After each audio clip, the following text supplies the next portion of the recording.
Hello friends, आज मैं आपके साथ इकोनॉमिक्स का एक और टॉपिक लेके आया हूँ और टॉपिक का नाम है Indian economy on the eve of independence. तो चैप्टर जो है वो इंडियन इकोनॉमी का मैं स्टार्ट कर रहा हूँ आज से, और इस चैप्टर के सारे लिंक्स आपको इस वीडियो के डिस्क्रिप्शन में मिल जाएंगे। चैप्टर का नाम है Indian economy on the eve of independence और क्वेश्चन का नाम भी यही है।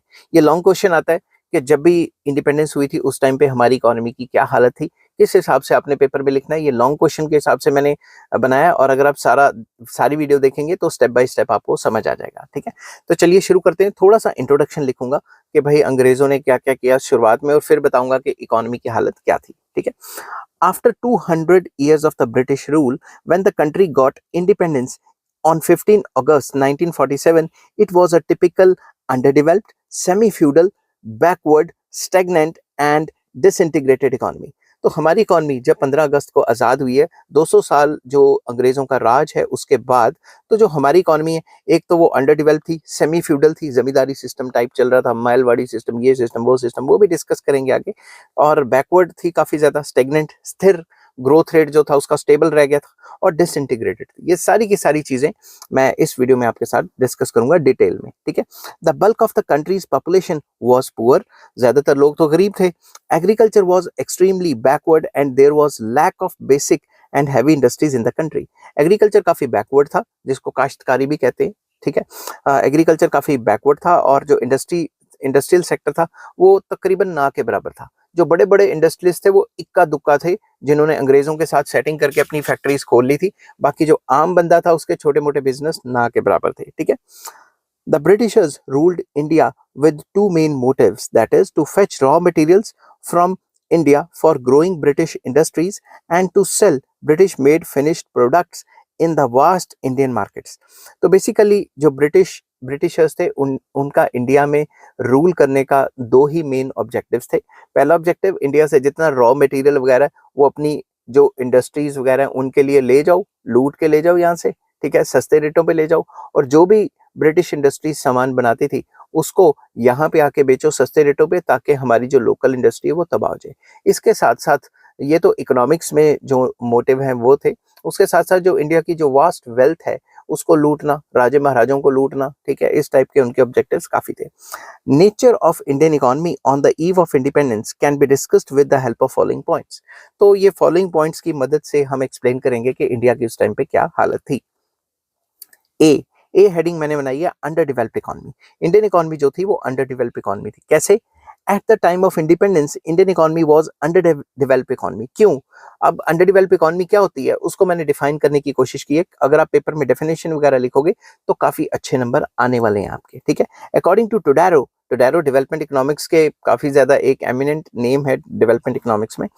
According to Todaro, under developed economy is that economy in which there are low levels of income. उनका मानना था कि अंडर डेवलप इकोनॉमी एक ऐसी इकोनॉमी है जिसमें इनकम काफी लो होती है, एब्सोल्यूट पॉवर्टी, बहुत ज्यादा गरीबी होती है, लो पर कैपिटा इनकम होता है। पर कैपिटा इनकम अब क्या होता है ये तो आपको पता ही है ना, नहीं पता तो मुझे नीचे कर देना, मैं आपके साथ लिंक शेयर कर दूंगा वीडियो का। Low consumption level, poor health services, high death rate and high birth rates and dependence on foreign economies काफी ज्यादा होती है।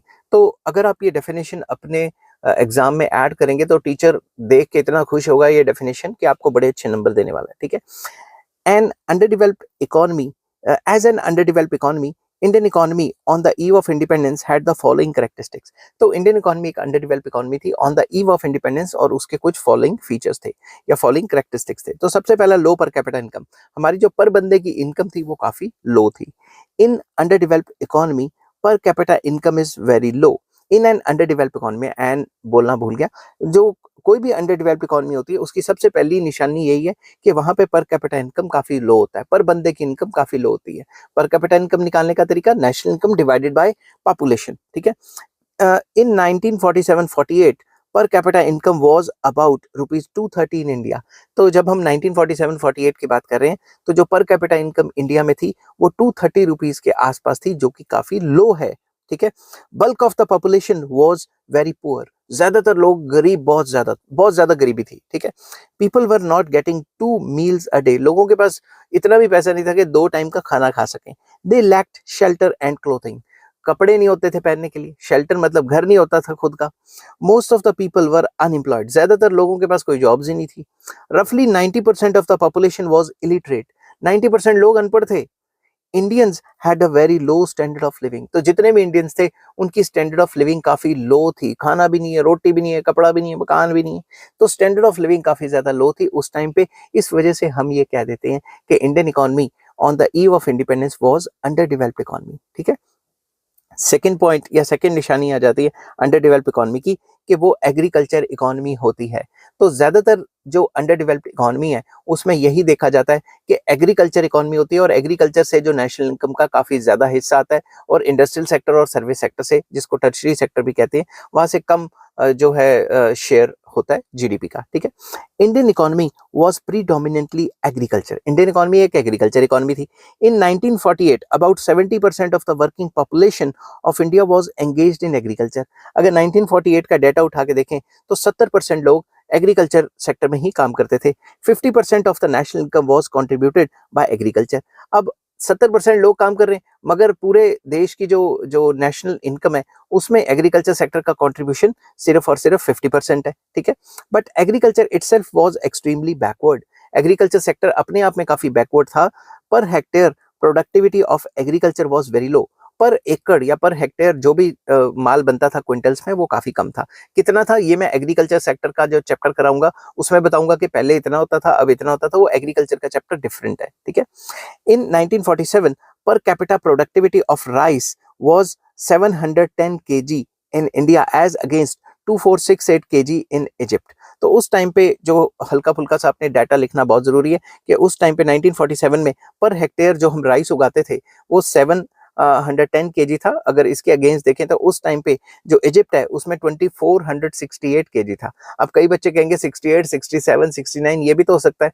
अब ये डाटा उस टाइम के डाटा है, एग्जैक्ट है नहीं है क्या है, ये आपने ये कंपैरिजन करना है। इंडिया का डाटा तो एग्जैक्ट लिख देना, बाहर का थोड़ा ऊपर नीचे भी लिख लोगे तो टीचर को क्या पता। अब हमें क्या पता, हम इजिप्ट की बुक्स थोड़े ना छांट के देख रहे हैं, समझ गए बात।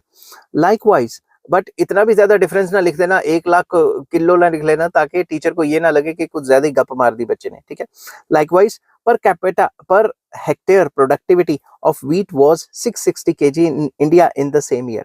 तो अगर हम लगाएं व्हीट की प्रोडक्टिविटी और राइस की प्रोडक्टिविटी, वो काफी लो थी। आजकल के टाइम पे इससे कई गुना ज्यादा है। कितनी गुना ज्यादा वो मैं आपको एग्रीकल्चर के चैप्टर में बताऊंगा। ठीक है, थर्ड पॉइंट आ जाता है less development of industries. Industries जो थी उनकी इतनी डेवलपमेंट नहीं हुई थी। ठीक है, there was very little development of industries in India. India में इतनी ज्यादा इंडस्ट्रियल डेवलपमेंट नहीं थी। Large industries of the country used to produce consumer goods like cloth, sugar, match box etcetera. ठीक है, तो जो बड़ी बड़ी इंडस्ट्रीज थी वो ये चीजें बना रही थी, consumer goods like clothes, sugar, match box etcetera, छोटी मोटी चीजें बना रही थी। Basic and heavy industries like machinery, petroleum, iron and steel etcetera were very few in number. जो बड़ी बड़ी इंडस्ट्रीज थी उनका जो नंबर था वो काफी कम था। In 1947 production of cement was only 26 lakh tons, of sugar just 10 lakh tons, and that of cloth was just 421 crore square metres. तो इसमें यह बताया कि भाई जो प्रोडक्शन होती थी वो काफी कम होती थी। ठीक है, अब आपको डाटा इसमें ऐड करना ही करना है ताकि टीचर देख के खुश हो जाए और आपको अच्छे नंबर मिले। फोर्थ पॉइंट आ जाता है इसके अंदर कि जो पुअर इंफ्रास्ट्रक्चर था। ठीक है, इंफ्रास्ट्रक्चर वो सपोर्ट सिस्टम होता है जो इकोनॉमी को डेवलप करने में मदद करता है। ठीक है, infrastructural development that is means of communication and transport, electricity etcetera was very poor on the eve of independence. Independence के टाइम पे ये जो इंफ्रास्ट्रक्चर था वो काफी पुअर था। इन 1948 power generation capacity was merely 2100 megawatt. Length of railway lines was 53,596 kilometre. अब ये मत कहना 96 नहीं तो 97 भी तो हो सकता था। ये डाटा जो सरकारी डाटा है वो है ये। ठीक है, पक्का रोड्स जो बनी हुई थी, जो कवरेज थी वो थी 155,000 किलोमीटर ओनली, और आज अगर देखें तो इससे कई गुना ज्यादा है। ठीक है, कई मल्टीपल टाइम ज्यादा है। तो उस टाइम पे जो इंफ्रास्ट्रक्चर था वो काफी पुअर था। ठीक है, next, heavy dependence on imports. ज्यादातर हम बाहर से चीजें जो आती थी उन पे डिपेंड करते थे और खुद अपने घर में कम चीजें बनाते थे। The country had to depend on imports of machinery and other equipments of production. तो मशीनरी वगैरह और जो मशीनें फैक्ट्रीज के लिए वो ज्यादातर बाहर से आती थी और यहाँ पे ना के बराबर बनती थी।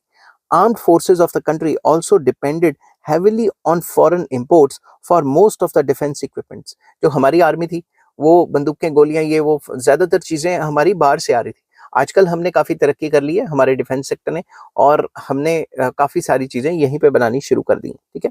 Besides several consumer goods like sewing machine, सिलाई मशीन जिसको कहते हैं, और medicine, kerosene oil, bicycles etcetera use to be imported from abroad. तो काफी सारी चीजें ये जो बेसिक चीजें ये बाहर से इम्पोर्ट करनी पड़ती थी उस टाइम पे. ठीक है. नेक्स्ट पॉइंट आ जाता है low proportion of urban population. Urban मतलब शहरी पॉपुलेशन काफी कम होती थी. अगर शहरों में लोग कम रहेंगे और पिंडों में या विलेजेस में लोग ज्यादा रहेंगे तो एग्रीकल्चर सेक्टर का ही काम होगा और कोई तो काम ही नहीं होगा. समझ गए ना आप बात. At the time of independence bulk of the population of India use to live in villages. Independence जब हमने हासिल की तो on the eve of independence ज्यादातर जो लोग थे वो विलेजेस में रहते थे. In 1948 only 14% of the population used to live in urban areas and 86% in rural areas. तो डाटा हमें बताता है कि 86% लोग जो है वो विलेजेस में रहते थे और 14% ही सिर्फ शहरों में रहते थे. Thus thus out of every 7 persons 6 used to live in villages and only 1 person used to live in urban areas. तो एक मतलब एग्जाम्पल के तौर पे बता दिया कि भाई 7 में से 6 बंदे तो विलेजेस में रहते थे और एक ही बंदा जो है शहरों में रहते थे जॉब के लिए या किसी भी वजह से. People in rural areas were mostly illiterate with low standard of living. तो ज्यादातर जो विलेजेस में लोग रहते थे इलिटरेट होते थे क्योंकि वहाँ पे स्कूल कॉलेजेस वगैरह तो होते नहीं है, मेडिकल फैसिलिटीज की प्रॉब्लम भी थी और स्टैंडर्ड ऑफ लिविंग काफी ज्यादा लो थे इस जो विलेजेस वगैरह में. ठीक है. नेक्स्ट आ जाता है इलिटरेसी. अब आप मुझे ये ना कहना स्टैंडर्ड ऑफ लिविंग जो जमींदार वगैरह विलेजेस में रहते थे उनके तो हाई थे तो वो तो माइन्यूट परसेंटेज होगी ना. ठीक है. नेक्स्ट पॉइंट आ जाता है इलिटरेसी. अनपढ़ता बहुत ज्यादा थी. Illiteracy is both the cause and effect of poverty. Illiteracy जो है कॉज ऑफ पॉवर्टी भी है, पॉवर्टी होती है तो बंदे इलिटरेट रह जाते हैं, and it is both the effect of poverty. Poverty होती है तो इलिटरेट हो जाते हैं क्योंकि स्कूल कॉलेजेस में पढ़ नहीं पाते. It is also cause of low efficiency of labour. तो जब इलिटरेट होगा तो लेबर की एफिशिएंसी भी कम होगी, काम करने का तरीका तो आता नहीं होगा. On account of illiteracy people fail to make the use of new technique in agriculture and industry. क्योंकि लोग इलिटरेट थे वो एग्रीकल्चर में नई टेक्नोलॉजी को इस्तेमाल करने में शर्माते थे, हेजिटेट करते थे और वो पुराने तरीकों से काम करते थे और इंडस्ट्री भी नहीं खोल पाते थे, उनको नॉलेज तो होती नहीं थी. They are unable to organise trade and commerce on modern lines. तो मॉडर्न तरीके से वो ट्रेड एंड कमर्स या अपना बिजनेस नहीं चला पाते थे. Unfortunately illiteracy was rampant in India on the eve of independence. तो इंडिपेंडेंस के टाइम पे इलिटरेसी बहुत ज्यादा थी. इन 1948 रेट ऑफ लिटरेसी वॉज 18%. मतलब सिर्फ 18% लोग थे जो पढ़े लिखे थे. दस 82% of the population of India was illiterate. 82% लोग जो थे अनपढ़ थे इंडिया में 1947 में. ठीक है. Percentage of illiteracy among women and in villages was very large. तो विलेजेस में तो इलिटरेसी पहले ही बड़ी हाई थी और जो वुमेन है उसको भी डिस्करेज किया जाता था, जो गर्ल्स हैं उनको भी डिस्करेज किया जाता था स्कूल्स एंड कॉलेजेस जाने में. तो जो विमेन है उनके उनके जो परसेंटेज ऑफ इलिटरेसी है उनमें भी बहुत ज्यादा थी. ठीक है. नेक्स्ट ये जो पॉइंट्स थे सारे के सारे ये तो अंडर डेवलप इकोनॉमी के अंडर आते हैं.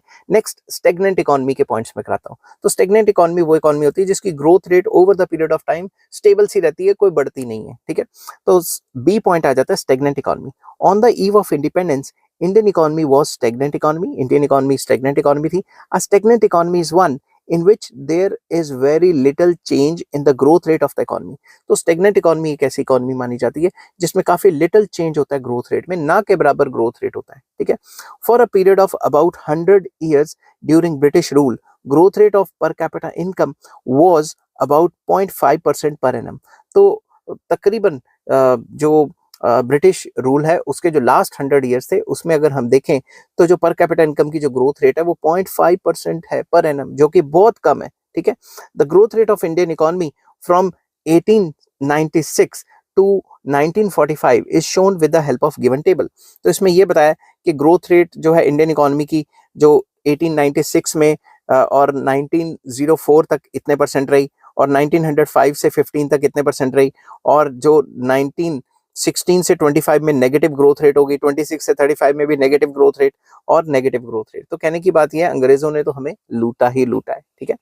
तो several factors were responsible for stagnation of Indian economy, that is colonial exploitation, feudal system of production and backward agriculture depending mainly on rainfall. ये जो स्टेबल ग्रोथ रेट है या फिर ये जो नेगेटिव ग्रोथ रेट है, इसकी कई वजह हैं कि हम कॉलोनियल एक्सप्लॉयटेशन हमारे ऊपर हुई, हमारे को जो ब्रिटिशर्स हैं उन्होंने काफ़ी ज़्यादा एक्सप्लॉयट किया। दूसरी वजह है हमारा जो फ्यूडल सिस्टम, जमींदारी सिस्टम उस टाइम पे काफ़ी ज़्यादा अपने टॉप पे चल रहा था और गरीबों पे काफ़ी जुल्म किया उसने। इसके ऊपर तो कई मूवीज़ भी बन चुकी हैं। और हमारा जो एग्रीकल्चर है वो बारिशों पे डिपेंड करता था, क्योंकि इरिगेशन सिस्टम इतने अच्छे नहीं होते थे। बारिश होगी तो क्रॉप हो जाएगी, बारिश नहीं हुई तो कहानी खत्म, ठीक है। और हमारी इकोनॉमी ज्यादातर तो एग्रीकल्चर इकोनॉमी थी, तो ये तो एग्रीकल्चर के जुए पे ही डिपेंड, मतलब रेनफॉल के जुए पे ही डिपेंड करती थी, ठीक है। Small industries using outdated techniques also served as a hindrance to economic development. जो कुछ इंडस्ट्रीज थी पुराने जमाने की टेक्निक यूज करती थी, जिससे उनकी कॉस्टिंग ज्यादा हो जाती थी, तो वो भी कोई ज्यादा कंट्रीब्यूट नहीं करती थी इकोनॉमिक डेवलपमेंट के लिए। Free trade policy of the government was also responsible for the slow rate of the economic growth. तो जो ब्रिटिशर्स हैं उन्होंने फ्री जो पॉलिसी है, फ्री ट्रेड पॉलिसी वो अपनाई। जो बाहर से अपना सामान आता था उसके ऊपर तो कोई टैक्स लगाते नहीं थे, और टैक्स नहीं लगाते थे तो उनकी कॉस्टिंग कम बन जाती थी, तो ब्रिटिश गुड्स ही हमारे इंडियन मार्केट्स में बिकते थे ज्यादातर।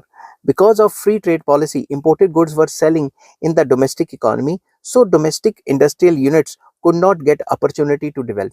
तो जब बाहर का सामान ही सस्ते रेट पे बिकेगा तो यहाँ का जो सामान है वो अपने आप को डेवलप ही नहीं कर पाएंगे। समझ गए बात। On the account of stagnation of the economy, India continue to be a backward country. तो अगर ये stagnant economy over the period of रही तो backward ही रहेगी ना, backward economy ही रहेगी, तो backward economy ही रही हमारी सारी की सारी, ठीक है। अब सी पॉइंट आ जाता है सेमी फ्यूडल इकोनॉमी, ठीक है, वेरी इंपॉर्टेंट।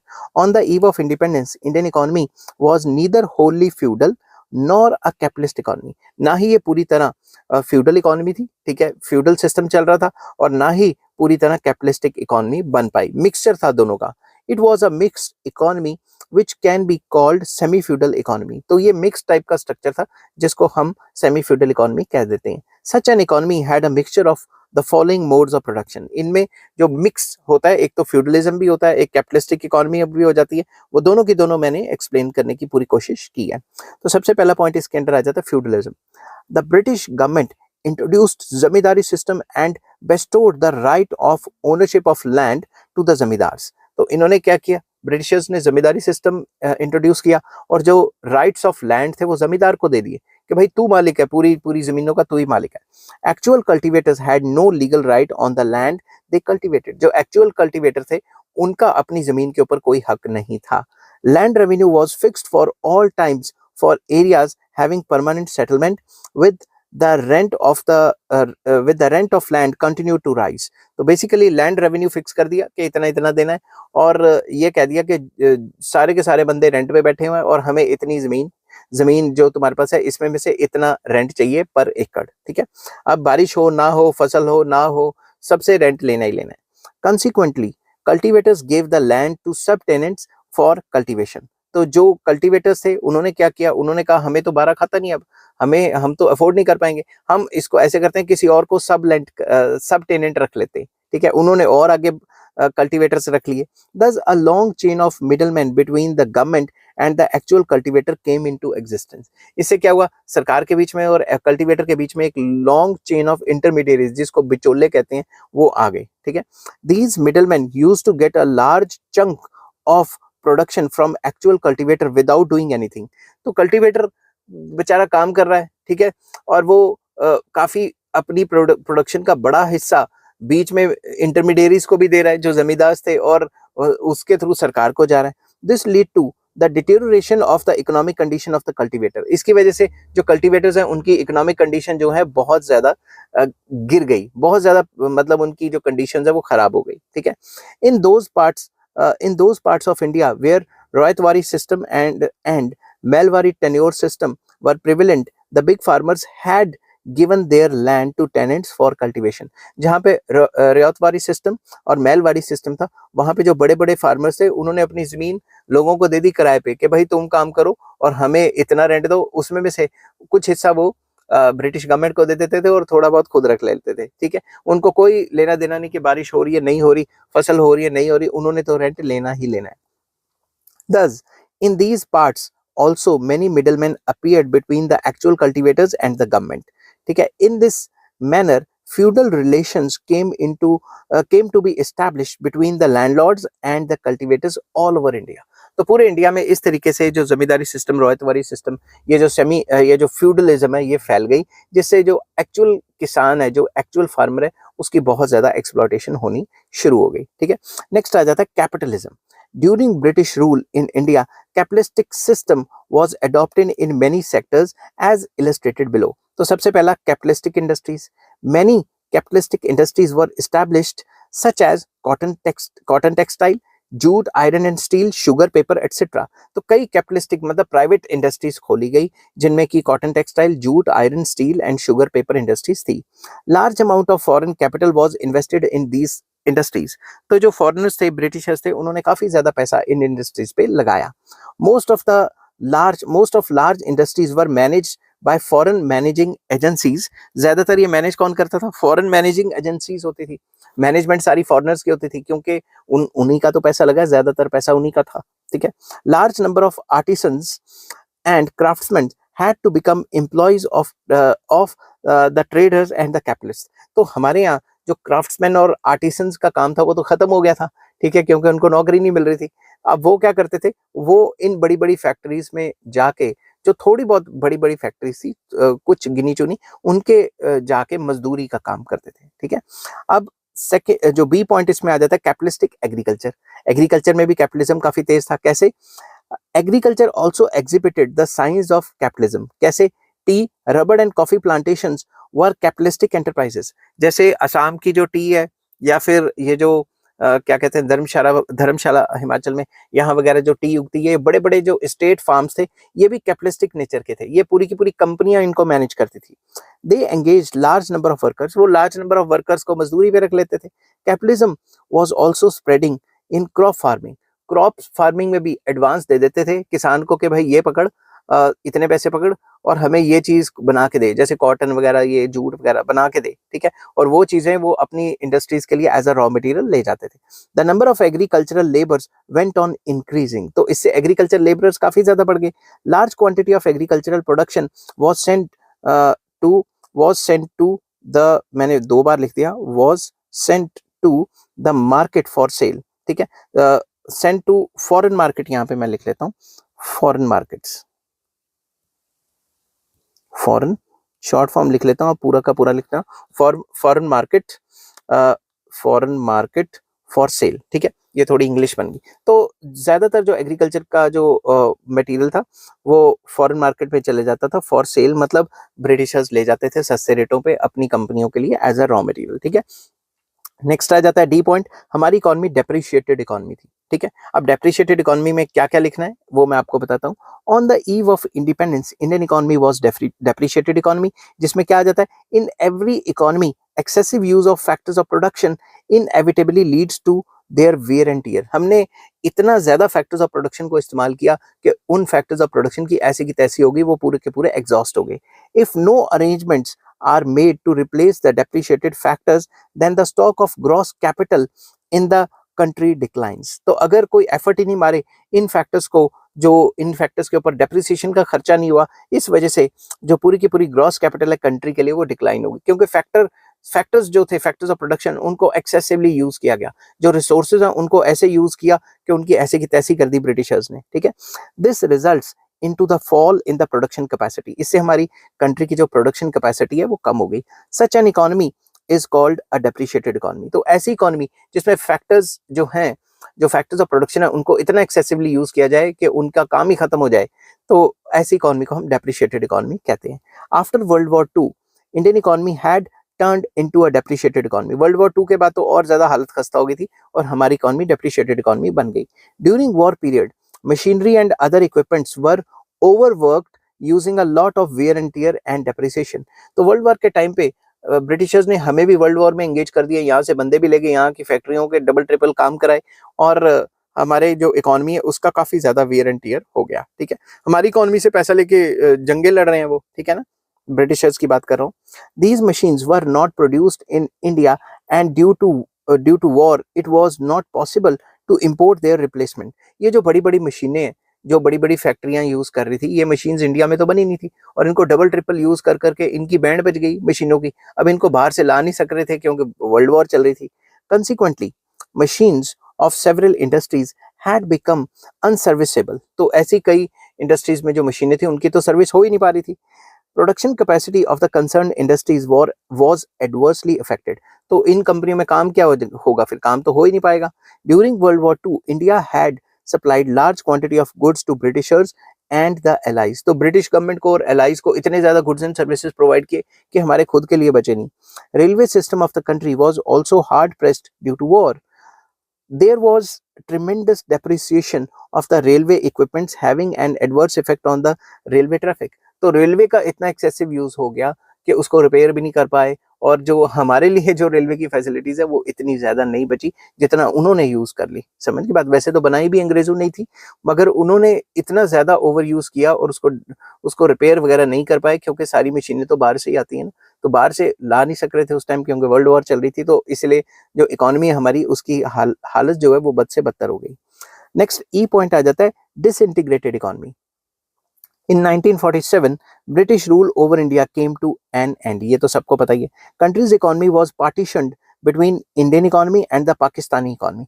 तो हमारी इकोनॉमी जो है डिसइंटीग्रेट तोड़ दी, Indian economy and Pakistani economy अलग अलग कर दी। ठीक है, partition of the country completely disintegrated its economy. अब पार्टीशन की वजह से जो पूरी की पूरी इंडियन इकोनॉमी है वो टूट के रह गई। ठीक है, कैसे? Consequently Indian economy now acquired the characteristics of the disintegrated economy और पार्टीशन इकोनॉमी। तो जैसे ही हमारी इकोनॉमी तोड़ी, हमारा कंट्री जो ब्रिटिशर्स ने तोड़ा, उसकी वजह से जो डिसइंटीग्रेटेड इकोनॉमी की जो खासियत है वो भी हमारे अंदर आ गई। तो partition had the following effects on the Indian economy. तो पार्टीशन की वजह से इंडियन इकोनॉमी में कई असर पड़े, बुरे असर पड़े। वो कौन कौन से थे? नंबर 1, फूड प्रॉब्लम, खाने के लाले पड़ गए हमें। ठीक है ना, खाने की दिक्कत आ गई काफी। As a result of partition 82% of the population and 77% of the geographical area came to India share. India के पास क्या क्या आया? इंडिया के पास 82% पॉपुलेशन आ गई और 77% जोग्राफिकल एरिया आ गया। ठीक है, large food grains producing areas went to West Pakistan resulting in acute food shortage in India. तो वेस्ट पाकिस्तान जो है, जो प्रेजेंट पाकिस्तान है, उसके पास काफी अच्छा एरिया चला गया जो कि काफी ज्यादा जो फर्टाइल लैंड है, वो फूड प्रोड्यूसिंग लैंड है, वो वहां चला गया। तो हमारे यहाँ पे जो है शुरुआत के टाइम पे अकाल पड़ गए कि भाई खाने की शॉर्टेज हो गई। ठीक है, West Pakistan had irrigation facilities on 45% of net sown area as against 90% of net sown area in India। तो जो वेस्ट पाकिस्तान था, जो अब का पाकिस्तान है, इसके पास जितना भी एरिया है उसमें 45% एरिया जो है वो इरिगेटेड लैंड है। ठीक है, जहां पे पानी की फैसिलिटी अवेलेबल है। बट इंडिया में देखें सॉरी, मैं उस टाइम की बात कर रहा हूँ, इंडिया में देखें तो सिर्फ 19% एरिया ही उस टाइम पे था जो इरिगेटेड एरिया था। After partition West Pakistan become a surplus food producing area and India a food deficit country. तो जो पाकिस्तान था वो तो फूड सरप्लस बन गया क्योंकि वहां तो फूड काफी ज्यादा उगता था और इंडिया एक फूड डेफिसिट कंट्री बन गया। ठीक है, सेकेंड पॉइंट जो पार्टीशन से जो आता है वो है shortage of raw materials. Raw materials की काफी ज्यादा कमी होगी। After partition large cotton producing area went to West Pakistan and large jute producing area went to East Pakistan जो कि प्रेजेंटली बांग्लादेश है। ठीक है, तो लार्ज एरिया जो कॉटन प्रोड्यूस करता था वो तो अब के पाकिस्तान के पास चला गया और जो जूट प्रोड्यूसिंग एरियाज थे वो सारे के सारे बांग्लादेश में चले गए। ठीक है, जो कि उस टाइम पे ईस्ट पाकिस्तान कहलाता था। Most of the jute mills were located in West Bengal and most of the cotton textile industrial units were located in Gujarat and Maharashtra. देखो, प्रोडक्शन तो पाकिस्तान में हो रही है कॉटन की, मगर कॉटन की जो इंडस्ट्रीज हैं वो गुजरात और महाराष्ट्र में। तो इंडस्ट्रीज तो खाली की खाली रहेगी जब पार्टीशन हुआ। दूसरी तरफ जो जूट प्रोड्यूसिंग एरिया है वो तो बांग्लादेश में है, मगर जूट की जो इंडस्ट्रीज है वो वेस्ट बंगाल में थी, तो वो भी पड़ी की पड़ी रहेगी क्योंकि कंट्री डिवाइड हो गया। After partition cotton textile industrial units and jute industrial units of India faced acute shortage of raw material. तो उनको रॉ मटेरियल ही नहीं मिला क्योंकि कंट्री डिवाइड होगी। This shortage was so serious that some of the industrial units were close down. फैक्ट्रियां बंद होगी, समझ की बात। India became dependent on imports of these raw materials. तो इंडिया डिपेंडेंट हो गया कि रॉ मटेरियल को इम्पोर्ट करेंगे तभी काम चलेगा। ठीक है, थर्ड पॉइंट आ जाता है इसमें कि हमारे पास लिमिटेड मार्केट रह गई। Some of the well developed markets or mandis went to West Pakistan and East Pakistan like Karachi, Lahore, Dhaka, Islamabad, Sindh etcetera. तो जो मंडीज थी और मार्केट्स थी वो हमारे हाथ से तो चली गई। जैसे पाकिस्तान में जो है लाहौर में मंडी थी, कराची में मंडी थी, इस्लामाबाद में मंडी थी, सिंध में मंडी थी, वो तो पाकिस्तान में चली गई, जिसको वेस्ट पाकिस्तान भी कहते थे उस टाइम पे। तो ईस्ट पाकिस्तान जिसको बांग्लादेश कहते हैं, ढाका, वहां पे भी काफी तगड़ी मार्केट थी, मंडी थी, वो भी वहां चली गई। It created hurdle in the sale of finish products in India. अब इंडिया में फिनिश प्रोडक्ट्स को बेचने की प्रॉब्लम्स काफी ज्यादा आ गई। Next, dislocation of masses. लोग खज्जल खुआर हो गए, लोग एक कंट्री से दूसरे कंट्री, दूसरे कंट्री से इस कंट्री आने जाने शुरू हो गए, तो लोगों की काफी खज्जल खुआरी हुई, जो सबसे ज्यादा मेन प्रॉब्लम मानी जाती है। Partition resulted in shifting of masses from India to Pakistan and Pakistan to India. India से पाकिस्तान में लोग आ रहे हैं, पाकिस्तान से इंडिया में जा रहे हैं, तो ये बड़ा चक्कर पड़ा लोगों को। It rendered millions of people homeless. लोगों को अपने घर छोड़ के, अपनी कंट्री छोड़ के दूसरी कंट्री में आना पड़ा। Relief camps were set up for providing temporary shelter to migrated population. तो जो भी माइग्रेटेड पॉपुलेशन थी उसको सेटल करने के लिए रिलीफ कैंप्स बनाए गए दोनों साइड पे। It was a challenge to settle a huge migrated population. इतनी बड़ी पॉपुलेशन जो माइग्रेट होके हमारी कंट्री में आ रही थी, उसको सेटल करना भी एक काफी ज्यादा प्रॉब्लम थी। और ये कहते हैं, जिस सिटी में मैं रहता हूँ, चंडीगढ़ में मैं रहता हूँ इंडिया में, और ये माना जाता है कि चंडीगढ़ को बसाया गया था, जो बाहर से, जो पाकिस्तान से जो पॉपुलेशन आई थी उनको सेटल करने के लिए चंडीगढ़ को उस टाइम पे बसाया गया था। ठीक है। It took years for these migrated people to came to normalcy. तो इन लोगों को जो अपने घर बार छोड़ के आए हैं, इनको नॉर्मल जिंदगी जीने के लिए भी कई साल लग गए, कई डेकेड्स कह सकते हो। Government had to spend huge amount of settling huge amount on settling these people. It badly affected economic growth. सरकार को काफी पैसा खर्च करना पड़ा इन लोगों को सेटल करने के लिए, और सरकार का जब पैसा खर्च होता है तो सरकार फिर डेवलपमेंट के लिए कम पैसा रह जाता है सरकार के पास, तो इससे हमारी देश की इकोनॉमिक ग्रोथ भी सफर हुई। नेक्स्ट पॉइंट आ जाता है bad effect on railways. Initially when railway lines were set up, no one had an idea of partition on the nation. जब शुरुआत में रेलवे लाइंस बिछी थी, जो ब्रिटिशर्स ने बिछाई थी, तो किसी को क्या पता था कि भाई पार्टीशन हो जाएगी। ठीक है। The partition created a problem for railways. Railways के लिए प्रॉब्लम आ गई। The rail network had to be reorganized as some of the railway lines crossed the border and passed through territories which had gone to Pakistan। तो railway lines तो cross करती थी इधर उधर इंडिया पाकिस्तान के बीच में, तो कई रेलवेज ऐसी फिर से रीऑर्गेनाइज करनी पड़ी, जिससे कि ये प्रॉब्लम सॉल्व हो जाए, ताकि जो रेलवे की जो मूवमेंट है, लोगों की जो मूवमेंट है एक जगह से दूसरी जगह, या गुड्स की जो मूवमेंट है वो आसान हो जाए। So the rail routes had to be diverted which required large scale investment. तो रेल रूट्स को भी डाइवर्ट करना पड़ा, जिसकी वजह से ह्यूज इन्वेस्टमेंट हुई गवर्नमेंट की। It took long time to reorganize railway lines which also created hurdle in smooth transportation of goods and passengers. तो इससे रेलवे लाइन जब तक सही नहीं हुई, जब तक रीऑर्गेनाइज नहीं हुई, तब तक भी जो ट्रांसपोर्टेशन ऑफ गुड्स है और लोगों की जो मूवमेंट है वो अच्छे तरीके से नहीं हो पाई। ठीक है। It had bad effect on the process of economic growth. जब लोगों की मूवमेंट या गुड्स की मूवमेंट अच्छे से ना हो पाए, मतलब इंफ्रास्ट्रक्चर अच्छा नहीं है, तो उससे भी इकोनॉमिक ग्रोथ सफर करती है। नेक्स्ट प्रॉब्लम आ गई, problem of division of outstanding date. जो अब इंडिया के ऊपर जो कर्जा पड़ा था वो किस हिसाब से डिवाइड होगा, ये भी तो प्रॉब्लम आ गई, क्योंकि कंट्री डिवाइड होगी। Eight the time of partition, the assets of the reserve bank of India which included cash, gold, foreign securities, pound sterlings, etc. were divided between India and Pakistan as per agreed plan। जो भी partition के time पे reserve bank of India था, उसके जितने भी पैसे थे, कैश था, गोल्ड था, या पाउंड थे, या फॉरेन सिक्योरिटीज थी, उसको इंडिया पाकिस्तान में डिवाइड किया गया। Similarly outstanding pre partition debts, that is unpaid loans which were taken by India before partition, also divided between India and Pakistan. तो इसी तरीके से जो इंडिया के ऊपर डेट था, थोड़ा बहुत कर्जा था, वो भी इंडिया पाकिस्तान में डिवाइड किया गया। On account of division of assets and debts, Pakistan was supposed to pay certain amount to India, but still Pakistan owes India rupees 300 crore on account of share of pre-partition debt। ठीक है। तो अभी भी ऐसा माना जाता है कि इंडिया अभी भी पाकिस्तान से जो है, मतलब पाकिस्तान अभी भी इंडिया का देनदार है। ऐसा माना जाता है कि अभी भी पाकिस्तान ने इंडिया के 300 करोड़ रुपए देने हैं उस डेट के हिसाब से। ठीक है। In this way proportionate assets of RBI were transferred to Pakistan as per plan, but regarding proportionate partition of debt, rupees 300 crore is outstanding till date which implies huge financial loss to India. तो उस time पे जो पैसे लेने थे पाकिस्तान से वो तो पाकिस्तान ने दिए नहीं, और जो हमसे लेने थे वो पाकिस्तान ने ले लिए। तो अब 300 करोड़ भी उस टाइम पे अगर हमें मिल जाता तो क्या पता हमारी पोजीशन पहले से बेटर होती है और हम इंफ्रास्ट्रक्चर पे काफी अच्छा पैसा खर्च कर सकते। नेक्स्ट आ जाता है dislocation of industrial units and residential areas. तो रेजिडेंशियल एरियाज भी डिसलोकेट हो गए पार्टीशन की वजह से, और इंडस्ट्रीज भी बंद हो गई और वहां से शिफ्ट करके इंडिया में आनी पड़ी, या इंडिया से शिफ्ट होकर वहां जानी पड़ी। After partition border was laid out between India and Pakistan. Partition के बाद तो बॉर्डर लग गया वहां पे। This border area was spread over a long and huge area.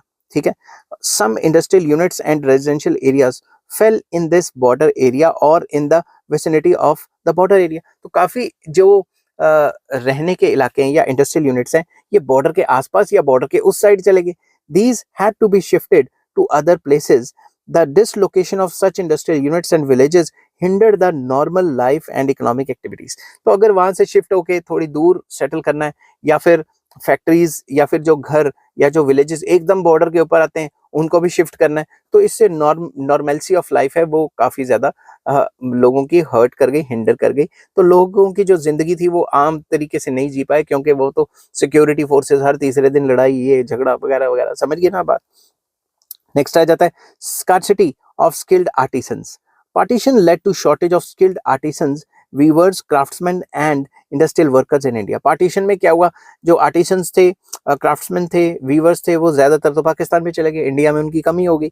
Most of the skilled workers were Muslims and they migrated to East Pakistan और West Pakistan. तो ज्यादातर जो स्किल्ड वर्कर्स थे वो उस टाइम पे जो कारीगर हाथ का काम जानते थे वो मुस्लिम्स थे, या तो वो ईस्ट पाकिस्तान में चले गए या वेस्ट पाकिस्तान में चले गए। It resulted in scarcity of skilled workers for handloom, handicraft and cottage industries in India। इससे जो ये जो handloom industries, handicraft industries and cottage industries हैं इनमें काफी ज्यादा वर्कर्स की कमी हो गई। ठीक है, नेक्स्ट पॉइंट आ जाता है एक्सेसिव वॉयलेंस। मार धाड़ बहुत ज्यादा हुई, जिसके ऊपर काफी पिक्चरें या मूवीज भी बनी हुई हैं। Eight the time of partition the law and order situation went out of control. तो लॉ एंड ऑर्डर सिचुएशन तो कंट्रोल में नहीं रही, हिंदू मुसलमान फसाद हो गए। देर वर many instances of communal riots, bloodshed, violence, etc. in various parts of the nation, resulting in huge loss of life and wealth। तो लोग भी काफी अपनी जिंदगी को मतलब लोगों की जिंदगी जो है वो खत्म हो गई, मार धाड़ एकदम, ब्लड शेड कह सकते हो, या फिर एक दूसरे का कत्ल करी जा रही है। ठीक है, हिंदू मुसलमान फसाद हो जा रहे हैं, लोगों के घर लूटे जा रहे हैं, समझ की बात, जो कि बिल्कुल मैं अब इसको एक्सप्लेन नहीं करूंगा, क्योंकि मार धाड़ वाले जो पॉइंट्स है वो मैं ज्यादा एक्सप्लेन नहीं करता, वो आपको पता ही है। Next, change in the composition of foreign trade. Foreign trade का कंपोजिशन, फॉरेन ट्रेड जो था उसका कंपोजिशन ट्रेड चेंज हो गया। Partition of the country had it's adverse effect on the composition of India's foreign trade. Before partition, India used to export cotton. India partition से पहले cotton, jute, food grains, etc. export करता था. But after partition, India was forced to import these products, क्योंकि ये industries तो हैं हमारे पास, मगर जो fields हैं वो तो नहीं है ना जो ये चीजें बना रही हैं। On account of uncertain supply of raw material, production and export of jute manufacturers and cotton textiles fell sharply। तो जो कॉटन प्रोड्यूसिंग एरिया और जूट प्रोड्यूसिंग एरिया है वो तो वेस्ट पाकिस्तान और ईस्ट पाकिस्तान में चले गए। तो हम जो पहले एक्सपोर्ट कर रहे थे ये चीजें, अब हमें बाहर से इंपोर्ट करनी पड़ी, और इससे हमारी जो इंपोर्ट एक्सपोर्ट है उसमें काफी ज्यादा चेंजेस आए, इससे हमारे इंपोर्ट एक्सपोर्ट के कॉम्पोजिशन में काफी चेंजेस आए। ठीक है, नेक्स्ट आ जाता है एफ पॉइंट, कॉलोनियल इकोनॉमी। ठीक है, very important. Prior to independence our economy was a colony to British government. हमारी जो पूरी की पूरी कंट्री थी वो तो ब्रिटिशर्स के लिए कॉलोनी थी। Britishers exploited our economy in their own interest. उन्होंने अपने इंटरेस्ट के लिए हमारी इकोनॉमी को एक्सप्लॉइट किया। They curb domestic industry by imposing heavy taxes. उन्होंने हमारी डोमेस्टिक कंपनियों के ऊपर हैवी टैक्सेस लगाए। Their main objective was to force Indians to buy buy goods manufactured by British industries. उनका मेन मकसद ये था कि हमारा सामान कम बिके और उनका सामान, जो ब्रिटिशर्स का सामान है जो वो बाहर से बना के लाते हैं, उनका ज्यादा बिके।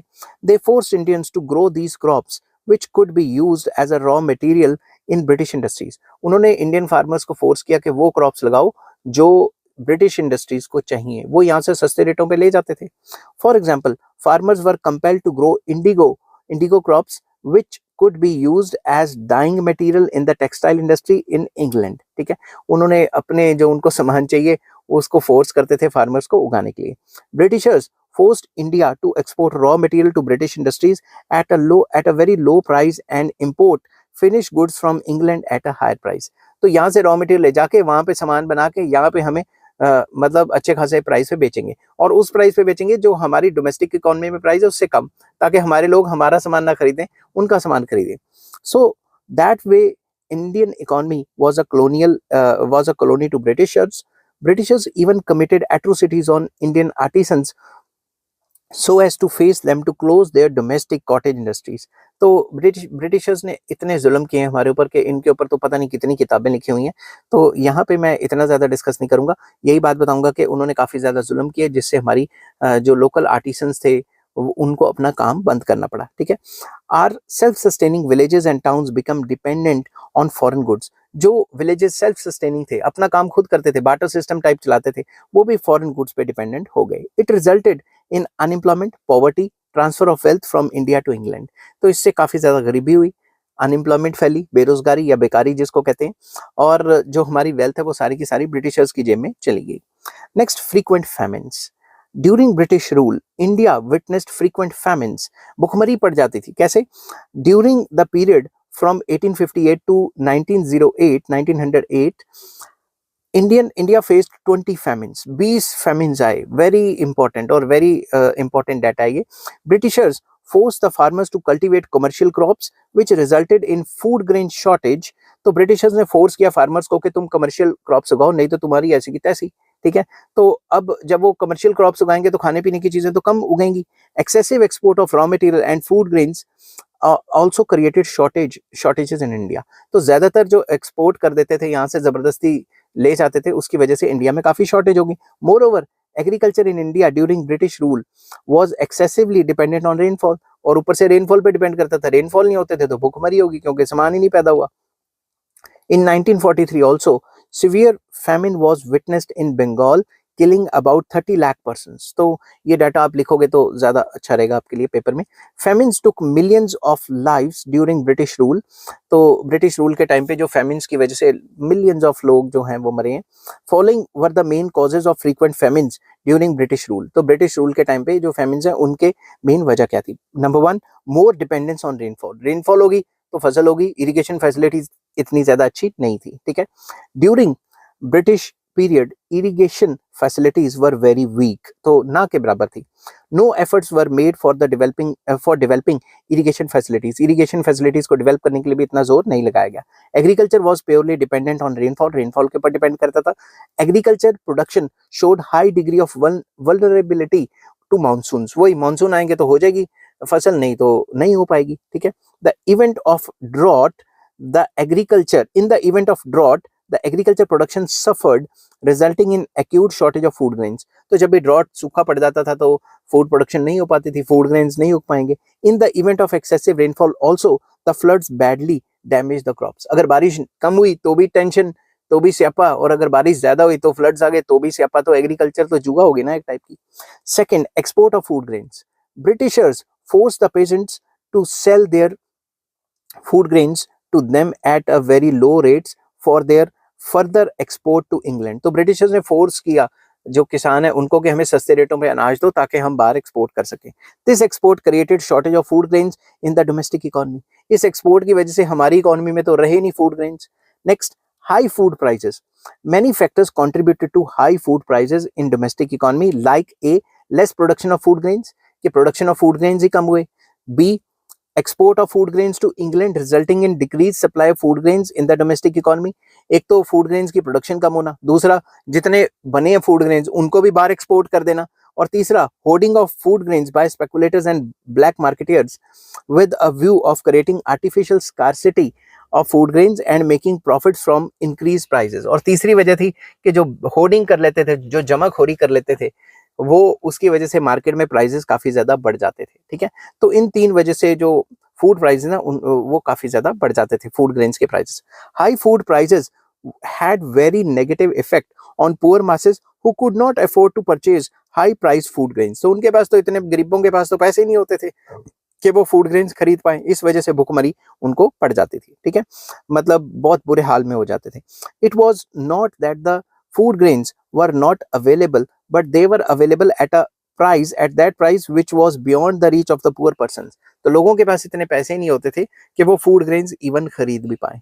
सम economists named such famines as purchasing power famines. तो कुछ इकोनॉमिस्ट जो हैं उन्होंने इसको परचेजिंग पावर फेमिन्स कहा कि लोगों के पास पैसे नहीं होते थे कि खरीद पाए। पैसे मतलब महंगाई क्यों होगी? क्योंकि एक तो प्रोडक्शन कम हो रही थी, दूसरा आर्टिफिशियल स्कार्सिटी में जाने के लिए उन्होंने होर्डिंग की हुई थी जो जमाखोर थे, ठीक है। और तीसरी वजह ये थी कि ज्यादातर जो फूड ग्रेन्स है वो एक्सपोर्ट कर दिए जाते थे ब्रिटिशर्स को, मतलब ब्रिटेन में एक्सपोर्ट कर दिए जाते थे। नेक्स्ट फोर्थ पॉइंट है force commercialisation of agriculture. Agriculture को जबरदस्ती कमर्शियलाइज करना। कमर्शियलाइज करना मतलब कमर्शियल क्रॉप्स उगाने को फोर्स करना फार्मर्स को। और आजकल कमर्शियलाइजेशन ऑफ एग्रीकल्चर का मतलब ये है कि हम घर के लिए नहीं उगाते, किसान मार्केट में बेचने के लिए उगाते हैं। तो उस टाइम पे फूड ग्रेन्स को हटा के बाकी इंडिगो क्रॉप्स उगाने के लिए फोर्स करना, कमर्शियल क्रॉप्स उगाने के लिए ब्रिटिशर्स ने फोर्स किया था। इस पॉइंट में हम वो चीज लिखेंगे। Britishers force the Indian farmers to cultivate commercial crops like indigo, jute, tea, cotton, coffee, sugarcane etcetera. Before British rule farmers mainly cultivate food grains for their subsistence. Farmers जो है जो ब्रिटिशर्स से आने से पहले वो क्रॉप्स उगाते थे जो उनके खुद के खाने के लिए, ताकि कुछ भी हो जाए भूखे तो नहीं मरेंगे कम से कम। समझ की बात। Forceful commercialization of agriculture lead to shortage of food grains. इसकी वजह से फूड ग्रेन्स की एक्यूट शॉर्टेज हो गई। नेक्स्ट पॉइंट आ जाता है agricultural unemployment. The decline of cottage, handicraft and handloom industry resulted in shifting of artisans, craftsmen and other laborers from urban areas to rural areas to look for employment in the agriculture। जैसे जैसे ये जो handloom industries हैं, cottage industries हैं, ये जो handicraft industries हैं, जैसे जैसे ये बंद होगी ब्रिटिशर्स की ट्रेड पॉलिसीज की वजह से, तो ये सारे लोग मुंह उठा के फिर से विलेजेस में आ गए कि भाई कम से कम एग्रीकल्चर तो कर लेंगे। But the agriculture sector was dependent on vagaries of rainfall. तो बेसिकली एग्रीकल्चर सेक्टर तो अनसर्टेनिटीज पे डिपेंड करता था। बारिश होगी तो ठीक है, बारिश नहीं होगी तो काम तमाम समझो। In case of no rainfall और excessive rainfall the agriculture operations remained suspended. अगर नो रेनफॉल हुई तभी एग्रीकल्चर का काम तमाम, अगर एक्सेसिव रेनफॉल हुई, फ्लड हुई तो भी एग्रीकल्चर खत्म। द लैंडलेस एग्रीकल्चरल या agriculture labours had to remain unemployed. तो जो लैंडलेस एग्रीकल्चर लेबर्स थे जिनका काम ही एग्रीकल्चर लेबर का है, वो तो उनको तो जॉब ही नहीं मिली। These people did not have any savings to purchase food grains and meet other expenses. उनके पास कोई पैसे नहीं होते थे, वो तो डेली वेजर टाइप काम करते थे, और जब पैसे नहीं होंगे तो फिर खाएंगे पिएंगे कहाँ से। It caused purchasing power famines for such landless agricultural labours. तो उनके पास परचेजिंग पावर ही नहीं थी, तो भुखमरी इसलिए फैल गई कि उनके पास पैसे नहीं थे। नेक्स्ट आ जाता है no effective measure to prevent famines. Famines को प्रिवेंट करने के सरकार ने कोई मेजर नहीं लिए, इफेक्टिव मेजर नहीं लिए, इक्का दुक्का मेजर लिए होंगे। Although British government constituted famine commissions from time to time to prevent famines, but their suggestions were never accepted। तो सरकार ने कमीशन तो बना दी फेमिन को कंट्रोल करने के लिए, मगर उसकी कमीशन की जो भी सजेशंस वगैरह होती थी, सलाहें होती थी, वो कोई मानता ही नहीं था। Despite the death of millions of people due to famines, Britishers did not adopt any long term famine preventive policy.